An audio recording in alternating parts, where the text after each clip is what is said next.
Pros. Jeff Gilbert from Press Pros. Well, Coach talked a lot about fourth quarter and what that meant to be able to win a game in the fourth quarter today. What's your assessment feeling about all that? Yeah, I think it wasn't perfect, but a win is a win. And we were able to show that, when the going gets tough and when, maybe things aren't going our way, we're able to win the fourth quarter. And I think our defense did an unbelievable job, of getting some stops, making some really big plays in that fourth quarter and getting us a chance to go down there and put that last one in and give us the lead.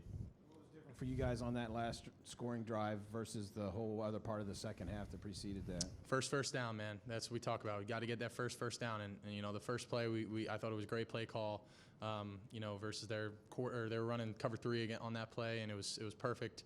Carnell did a good job getting some extra yards, and once we had that, I felt like there wasn't any stopping us. And once we kind of get momentum going, man, like that's what we need, and we need to just get that first down, 1 or 2 first downs, and once we get that, we got to get rolling. We can't stall out.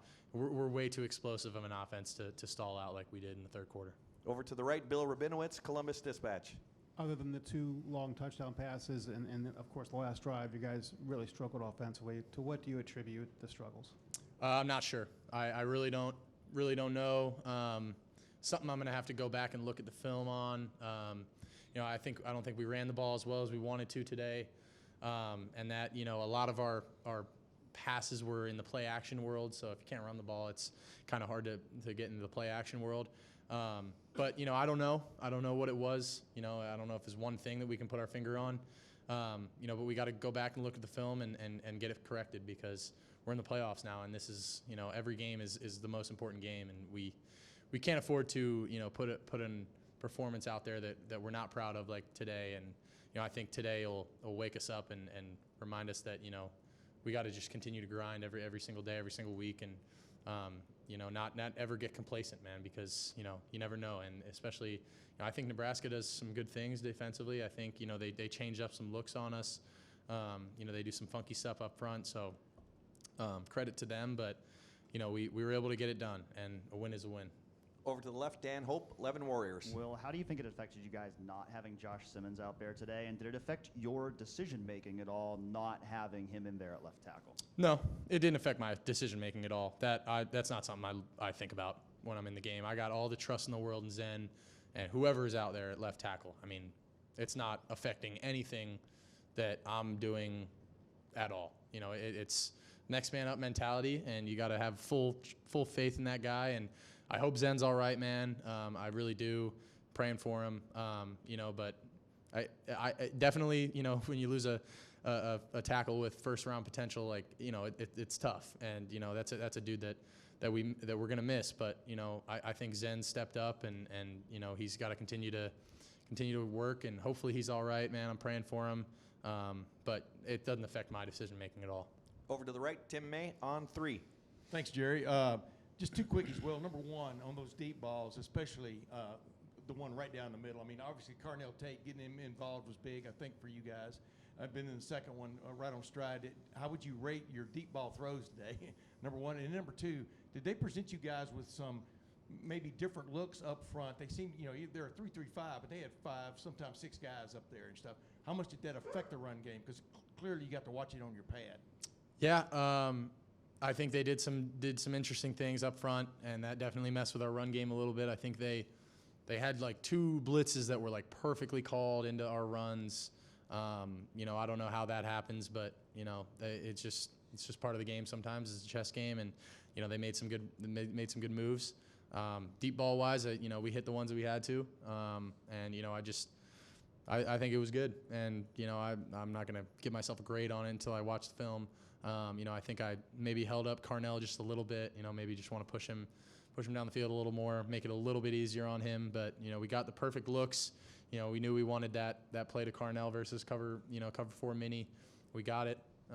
We wanted to get in a condensed formation, get them into their cloud check, and get the rover down for just a step. And you can catch a number 4 down the middle. So just put it up and let him go run under it. Over to the left, Rob Aller, Columbus Dispatch. Hey, Will, when the running game isn't working, does that put more pressure on you, knowing that you have got to make everything work on the passing game, or does it free you up thinking, well, we can't run the ball, let's just let it fly, it's going to be all passing at this point?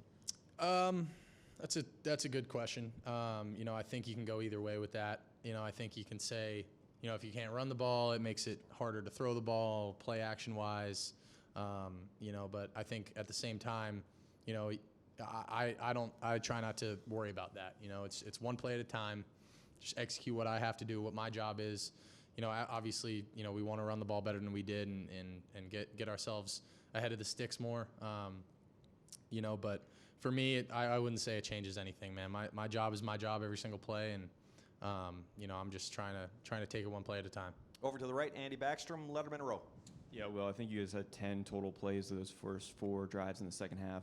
You had 7 passes in the second half. How are you staying locked in those moments where you guys are going 3 and out? You had the pick there. How are you locked in on that drive where you guys do score and go 75 yards down the field? You gotta keep your head down, man. No matter how it's going, you gotta stay locked in. And I'm not gonna let a couple of bad plays affect me. And I've played a lot of ball. I've had some games where things aren't going your way, and you gotta find a way to win at the end. And that's what we did today. And it's not always gonna be pretty. Sometimes you got to scrap it out and make it work, and it wasn't going our way in that third quarter. We're stalling out on drives, and it bugs me, man. I just I don't know. I haven't watched the film. It hurts, I want to get back out there. I don't know, man. It just irks me, just the competitor in me. I don't like that. But we kept our heads down and knew that our time was coming, and we had to make some plays down the stretch, and we did. We're going to go 2 more questions with Will. Andy Anders, 11 Warriors. Yeah, that last drive, it seemed like you got a little more involved in the run game, a couple of zone read keeps maybe, and moved the chains right before the touchdown. How much of the run game issues do you put on yourself? You've talked about being sort of the run game coordinator on the field. Yeah, absolutely. I try to take responsibility for everything in this offense, and I think that, my ability to run the ball and pull the ball and run, is a really good effect on this offense. And the more that I'm able to do that, the better. I think, I don't know if we had that much in this week, but I think I was a little more aggressive to the keep on that last drive, and they had been, they'd been kind of crashing in and taking the running back and over. I hadn't really pulled one yet. And, late in the game, when the game's on the line, my legs come into the picture a lot more. And, we had a third down. We ran a little draw. We had that one where I pulled off the rover guy. We were actually swiping back for the backside DM, but I was pulling off the D-gap defender. Something they just get their eyes lost and just got to control it. But, I do take responsibility. I want to, facilitate everything through the offense. But, obviously at the same time, it's, everybody's job, and we're all in this thing together, man. And I'm not worried. We're going to go back to work and figure out what we did wrong and fix it and move on, because we got a big one next week.